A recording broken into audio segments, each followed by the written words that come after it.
Welcome back, Coyote fans. We're here with Keys of the Game with Coach Miller. We're brought to you by Uvalde Chevrolet. Thank you, Uvalde Chevrolet, for supporting us all season long. Well, Coach, not really the way you want to end up a regular season, but looking at playoff brackets, seedings, and opponents, not a whole lot of difference whether we won that game or lost that game last week. No, and we did everything we thought we could do to go in there and win it. And I told the kids after the game, I said, first round is about the same. Lampasas and Burnet are basically the same team, and it's actually maybe if we win that one, a little easier path the second round. So, it is what it is. I thought our defense played outstanding. Yeah. And offensively, without Abraham, it was tough. So. Yeah, no, the defense. Yeah, I mean, a 3-point game really till right before half, and then they kind of wore out and stuff. But yeah, we had struggles offensively. They seemed to mix up a little bit on I guess their fronts, or the offensive line seemed to struggle a little bit. Well, first of all, they were a lot bigger than we thought they were, but they had got two guys back that had been hurt. They missed the Fredericksburg game. They missed the Bernie game. And then, they moved their fronts, but it wasn't anything we didn't expect. I just, when there's a small hole and number 5 hits it, it's a 3-yard gain, and those other kids, it's a 1-yard gain. And it just kind of slowed us down. And we kind of got way too, predictable, but too conservative with their play calling. So, it is what it is. I'm glad we didn't lose between 2 and 10.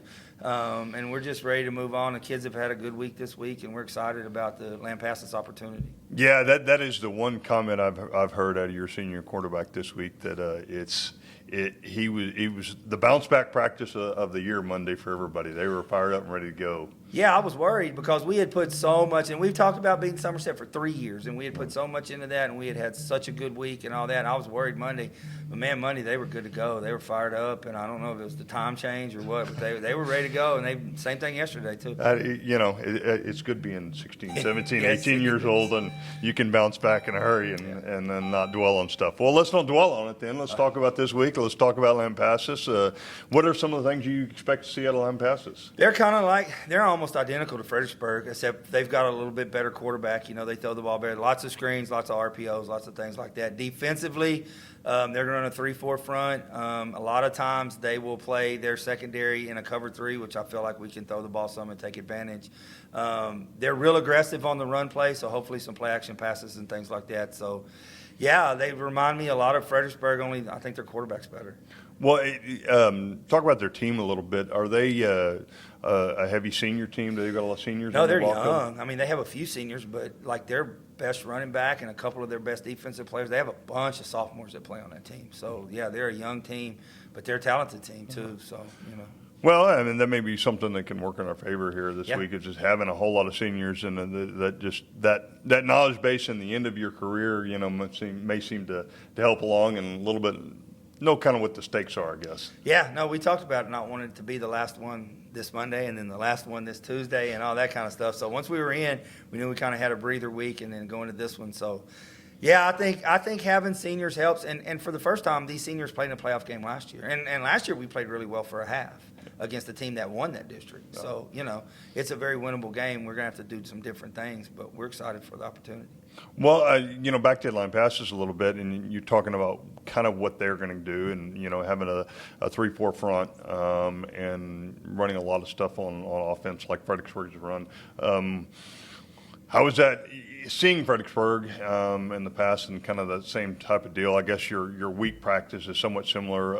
Have you been able to game plan a little better because of that? Yeah, I think you watch them and you go back and say, okay, this is what worked and this is what didn't. And you can watch that Fredericksburg game in the first half. We saw what running plays worked. And then I thought in the fourth quarter we threw the ball really well and just some things off that.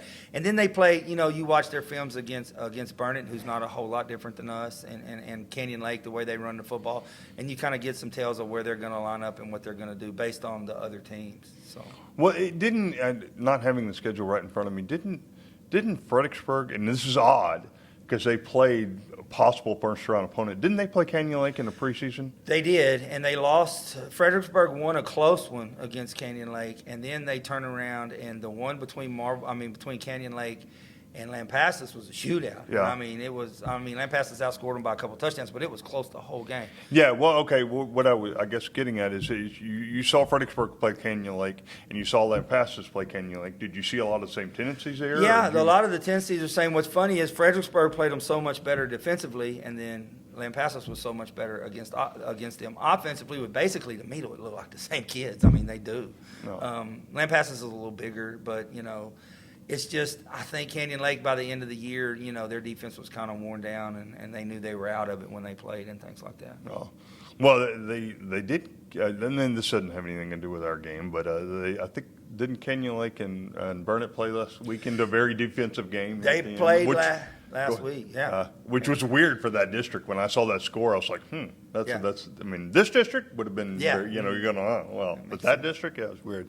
Well, knowing Lampasas is going to want to, play a more wide open game and get up and down the field a little more, what are you kind of planning for on defense? Defensively, we want to make sure that we eliminate big plays. I mean, they're very capable of moving the ball down the field and scoring, but when they don't have a big play in a drive, it seems like a lot of times it'll stall out or they'll have to punt. So we've talked all week about not giving up big plays. They'll run a ton of wide receiver screens, just tackling on the screen play and just making sure that we hold them to 4, 5, 6 yard gains. And then eventually they get a penalty or they make a bad throw or something like that. So the number one thing on defense is to tackle in space, and number 2 is eliminate big plays. All right. Well, going back to a little bit, but talking to your seniors about, Monday, let's don't make this the last one. Tuesday, let's don't make this the last one. Once again, you've been with this group since you got here. I mean, what are you hoping to see out of your seniors Friday night? I'm hoping to see them be leaders, and I'm hoping to see them play and make sure. And they've done a good job this week of making sure that the younger guys understand how important it is to them. But I want them to just play hard and be leaders and have fun. I mean, that's in all reality, that's why we're playing. So. And I assume, like a lot of times when teams get to the playoffs, you're going to bring up some freshmen and JV kids. I did. We moved up about 15 total. I think 15 or 16. They were fired up. They've been in practice this week. That's a good experience for them, but it's also good for them to see the seniors on your team about, okay, this is how we act. This is how our program rolls. Yeah, it's good in a lot of ways because, A, we need them for practice, and then, B, they get to actually see how the seniors address the team before and after games and things like that, and then at practice. And, yeah, it helps a ton. And, we did that last year, and those kids like Jet and Jared, we moved up, and they just kind of rolled right into it. And it should be nothing new to them this year. Well, and I know that's a tough thing for coaches. You've always got to have a piece in your mind back there thinking about next year and thinking about the future. And, once again, of course, everything is right in front of you Friday night. That's always a big key and getting your young guys some exposure. And I'm sure there'll be some parents getting some exposure Friday night There too. probably will be. Some exposure to Friday Night Lights and Coach Miller and how you are, and so that's a great thing too. Well, Coach, it's been a great season. We hope we get together and we talk next week. The Badgers are a formidable opponent, but like you said, it's maybe not a common opponent for us, but it's somebody that we have some familiarity with. And yeah, we play well. I think it's a coin flip game. I really do. I think it's a 50-50 game, and that's the same way with Fredericksburg, and we played well and pulled that one out, so I'm hoping for the same outcome. All right. Well, good luck Friday night, and Coyote fans, if you can make it, it'd be 7:30 at Bernie. We are the home team, so we'll be on the west part of the stadium. It'll be a first time in Bernie Stadium that I've been on that side of part of the stadium. Well, they win a lot of games on that side of the stadium. I know. So hopefully that brings us a luck. So anyway, please travel to Bernie. If you can't, you can catch it on uvaldyradio.net, and we'll see you next week. Thanks, Coach. Sounds good.